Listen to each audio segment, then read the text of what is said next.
All right, y'all. This is your Smackdown review for Friday, April 26th, 2024. What a waste of time this show was. Nothing intriguing, nothing exciting. You had, you had for the most part, you had the top guys mostly staying on their shows. This was a waste of time. The whole point of the draft is supposed to be your big guys, your top guys switching brands to add like intrigue and excitement to this WWE draft show. This draft's become like irrelevant, man, for like the last 10 years or something. It used to be good in there for like the first few years, but that's when you had actual big stars there. But now it's mostly jobbers getting drafted. What a waste of time, man. Triple H talking about a new era. Still trash. All right. So SmackDown starts off with Paul Heyman in the back. It says Roman Reigns ineligible for the draft because he's not going to be in the immediate future of the company. So he's not going to be there for a few months. Pretty obvious. So he's ineligible for the draft. But really, he's still on SmackDown. He's always been on SmackDown during this whole Tribal Chief run, pretty much. So yeah, so Roman Reigns is ineligible for the draft. He's pretty much a free agent. All right. Then we had, I guess before I get to that, got the rules of the draft. SmackDown was 4 rounds last night, 16 total picks. On Raw, that's coming Monday. It's gonna be 6 rounds, 24 picks total. Champions are protected each brand, except for the women's tag team champions. They're eligible to get drafted. SmackDown gets the first pick from on Friday. That was yesterday, and then Raw gets the first pick on Monday, and then rosters lock on May 6th, 2 days after Backlash is done. All right, so we got AJ Styles and Cody Rhodes contract signing. AJ Styles, both of us had to prove ourselves outside WWE. This title is more than weight and gold. We'll see if you can carry it. And Cody says to AJ, "You're the modern day excellence of execution. You imply I cannot carry the weight of the title. It's not a dream match. It's a must win." AJ says it's a shame your title reign is going to end at Backlash. And then they shook hands and AJ left. Just a boring contract signing. No, no hatred for each other, nothing. Just giving props to Cody Rhodes. So dumb, man. Oh, we need the Rock and Roman back. Just pointless. All right, we got Cody Rhodes and Triple H. They're announcing the picks right there. Round one, SmackDown gets Bianca Belair. She stays on SmackDown. Raw gets Jey Uso. Yeet stays on Raw. SmackDown gets Carmelo Hayes, so he's no longer in NXT. He's pretty much on the main roster now on SmackDown. Then Raw gets Seth Rollins. Still got the same people on the same shows. Kind of pointless. And then after the first round, all the picks get announced. Carmelo comes out, says Carmelo don't miss. So he pretty much challenges Cody Rhodes to a match on SmackDown in the main event. Cody accepted. You got Ray and who was it? I forgot. Ray and Dragon Lee. Rey Mysterio and Dragon Lee defeated LDF. Don't care. After the match, Santos comes out with his crew. Says he's not a liar, and they showed some security footage from the attack when Dragon Lee got his ass whooped, pretty much. And it turns out it was Carlito that beat up Dragon Lee. So Carlito attacks. They show the video, and then after Carlito attacks Dragon Lee, he pushed Lee into Rey Mysterio, and then he hit the backstabber on Dragon Lee, and then he ran away into the crowd. They don't have that. But that was it for that. So maybe this could add some intrigue. They're gonna do a Carlito Dragon Lee feud or Carlito Rey Mysterio.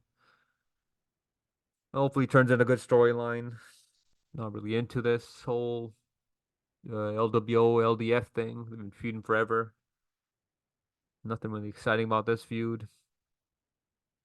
Next up, we got Braun Breaker beats up a jobber, Cedric Alexander. Cares. Next up, we got round two picks. Michelle McCool and Tori Wilson announced the round two picks. We got going to SmackDown, still Randy Orton. Raw gets Braun Breaker, so we switches from SmackDown to Raw. So he's gonna squash a bunch of jobbers on Raw now, I guess. SmackDown gets Nia Jax. One switch on the main roster. And then Raw keeps Liv Morgan. But this should just kill the draft, man. If you can have the same people just staying for the most part, staying on the same shows. It's kind of pointless. Next up, we got a segment in the back. Paul Heyman. He's standing outside the Bloodlines SUV. It rolls up into the parking lot, and Paul Heyman just stands there. And he didn't open the door for Solo. He tells Solo, "I'm used to opening the door for Roman." And then he pretty much apologized to Solo for not opening the door. Then Heyman says, or Solo asked him about if the Bloodline got drafted. He said no. And then Heyman says Roman withdrew from the draft before the show. And then so Solo was wearing like some Hitman leather gloves. He's a hitman for the mafia or something. Solo says, repeat that one more time. And then all of a sudden KO or Tama Tonga, he was there too. He showed up. And then KO jumps the bloodline pretty much. Wants payback from last week. So that was it for that. You had a bunch of security and refs break it up. A brawl in the parking lot. And then outside in the ring. So you had it was a Diva segment going on. Bianca, Jade, and the Kabuki Warriors. And then all of a sudden you have KO and Tama Tonga. They show up brawling on the stage. Then they go into the ring. Kevin Owens starts punching them more. And then Solo Sikoa showed up. And then the Bloodline started whooping them again. And you got security and refs and stuff. Tama Tonga just tossing these dudes out the ring like they're nothing. And you got Randy Orton music. His music hits. He gets out there to make the save for his buddy KO. And then that was pretty much it for that. Then you had more security and refs showing up. That was it for that. Easy. This was the best thing on the show tonight. Everything else sucked, like it always does. You got Solo. He's a hitman now with the leather gloves right there. It's gonna be a tag team match. Solo and Tonga versus KO and Randy Orton at Backlash next Saturday. So we'll see what happens there. All right, next up we got the Dudley Boys, old school tag team right here. Bubba Ray and Devon. They're making the picks for round 3 in the draft. SmackDown gets LA Knight. Yeah. We got that jobber Ricochet. He's still on Raw. SmackDown drafts the Bloodline. Pretty obvious. Raw keeps Sheamus. So he switches from SmackDown to Raw. That was another rare switch in the draft in the main roster. Backstage, you got a segment with Final Testament. They beat up some jobbers. Who cares? All right, next up we got Teddy Long and JBL. Holla, holla, holla. SmackDown picks AJ Styles. Raw picks Chad Gable. SmackDown picks Andrade. Raw picks Kiana James, some jobber from NXT. That was it for that. So for the most part, everybody just stayed on their same show. Andrade switched from Raw to SmackDown. He hasn't really done anything since he's been in WWE. Had the match at the Rumble. He was in the Rumble, and then he teamed with Rey Mysterio at WrestleMania. So that's pretty much it. So he hasn't really done anything yet. And then the main event, you had Cody Rhodes against Carmelo Hayes. Cody Rhodes wins with the Crossroads. Where is it? Yeah, right there. And then after the match, AJ Styles show up and they have a stare down for their match at Backlash. Got pictures out of order. That was it for that.